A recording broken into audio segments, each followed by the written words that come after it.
Welcome to this exhibit pack update. Here you can see the whole pack running towards the noon enrichment. Last weekend we had a fall harvest themed enrichment for the wolves. We drilled holes in a variety of gourds and stuffed them with different meats and feathers and interesting items for them. We see that all wolves were very engaged, and it seemed to have been a very stimulating activity for them. And that's the goal of enrichment. We want to promote healthy natural behaviors and problem solving. So in this case, they had to work to get to what was inside.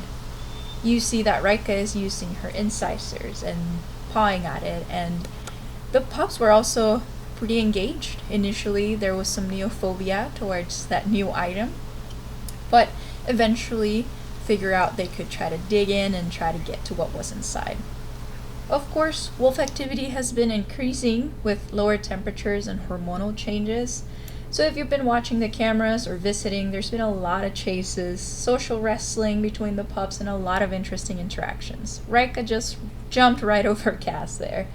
And one thing that we're always watching for are any subtle changes in behaviors or dynamics as we prepare for the winter.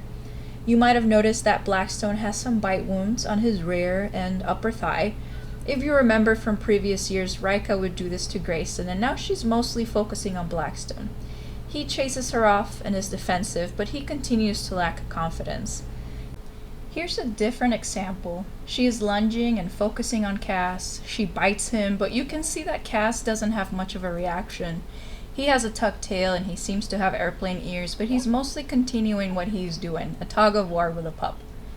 In this next clip, watch closely as Cass displays a chin rest on Grayson. It seems subtle, but Grayson notices, and he postures right back and does a chin rest. Rika takes advantage of that situation and lunges, which he responds with a snarl and almost chases her, but he went back to posturing over Cass. Blackstone seems interested in what's going on and seems to pair up with Grayson to chase her away. Grayson and Rika interactions turn social, which has been the pattern we've been seeing.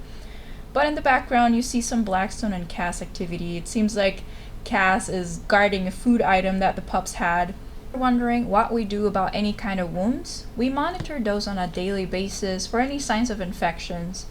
Wolves are really good at healing themselves, so we rarely have to intervene, but sometimes they can get infected, and in that case, we'll consult with our vet and start them on any medications that are necessary. Thanks to that trust and relationship we built with them, we're able to take care of them when they most need it. Thank you so much for your support, and see you next time.